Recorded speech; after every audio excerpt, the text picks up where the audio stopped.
How's it guys? I'm Jerry from Malays Customs, the owner of this proud establishment that's based here in Durban.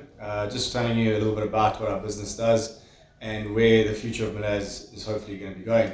I've been running this business for roughly 12 years. Had a massive encounter with the Lord about 6 years ago and completely changed our business around in the way we run things, the way we operate, and the way we face the outside world.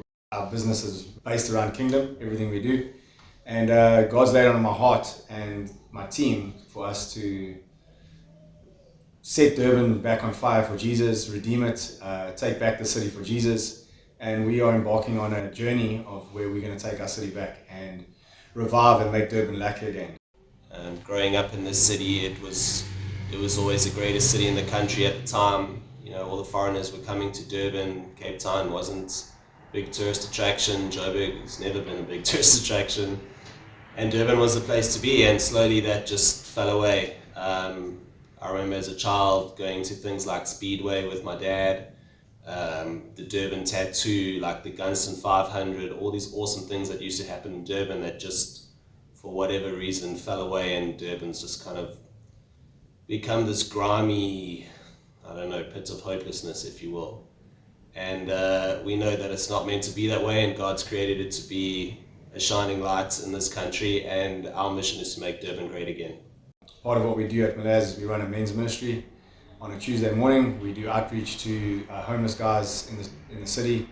We employ people off the streets. We try and get them back up to functioning members of society. Most of the guys that work in the shop are all recovering addicts, have got quite gnarly and colourful pasts, including myself. And we've had a couple of TV shows under our belt and a couple of things that we've aired out there, worldly stuff, and we've now want to come out and make something a little bit more kingdom-based and faith-based. So we are actually self-funding our show at the moment. We are raising money by giving away a Ford Ranger double cab, by selling merch, so you don't only enter your money into the drawer and get nothing, you actually walk away with some sort of Malays merchandise. You can go to our website and go check that.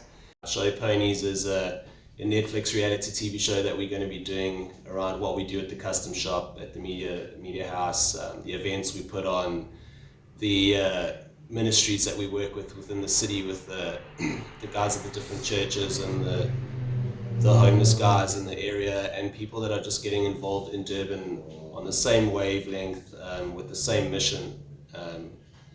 Speaking to a lot of the guys, we found that everyone kind of has the same opinion, the same feeling about what needs to happen and how everyone's feeling, but no one is spearheading that. So we've kind of put our hands up and said, okay, well, we'll spearhead the change in Durban. You guys just need to get behind us. So that's what Show Ponies is about.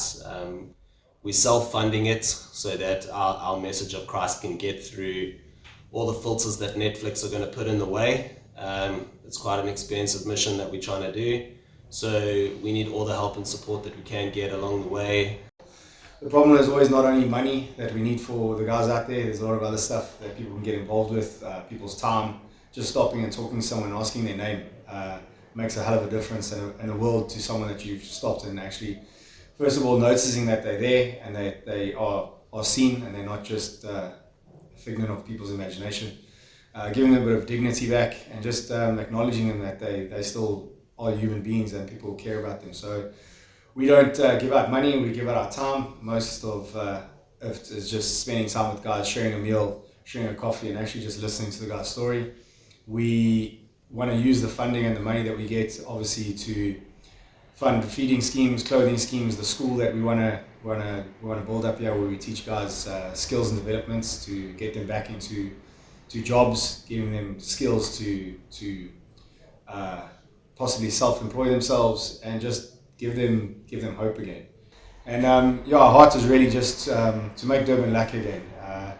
We see a lot of poverty and a lot of hurt in Durban. Working with our business being based in the city, we see just hopelessness and lost people every single day, and we want to try and highlight that.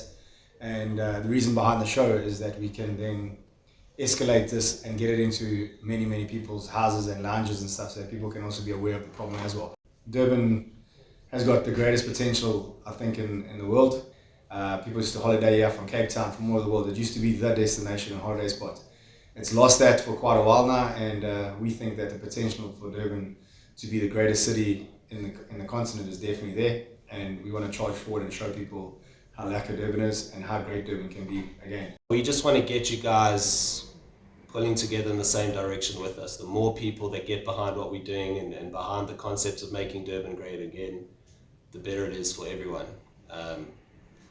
I was born and bred in Durban, so Durban obviously has a very special place in my heart, and I've been lucky enough to travel around the world and experience different cultures and different cities and ways of life in different countries. And you know what, Durban will always be home, and there's something about Durban that the rest of the world just doesn't have. And we just want to bring that to the fore. We want to get that in front of as many people as we can. And the best way for us to do it is through this Netflix show. So we really appreciate all the support we can get. I mean, obviously finances are top. Cash is always king. But if you can help in any way, like, we'd really appreciate it. If you've got a great story to add into the mix, if you've got a custom build that we can do for you, if you want to sponsor some equipment or something along those lines, we have registered a PBO, so you guys can benefit from it as a business through your corporate, your CSR program. It's not always just about the financial side, it's also about time, and people might have, hey, I've got equipment that you can use, why don't you guys come and grab it? So please, whatever's out there, whatever lays on your guys' heart, reach out to us and help us make Durban lekker and kef again. Shot. Cool. Also, if anyone's got a Ford F-250 that they'd like to get rid of,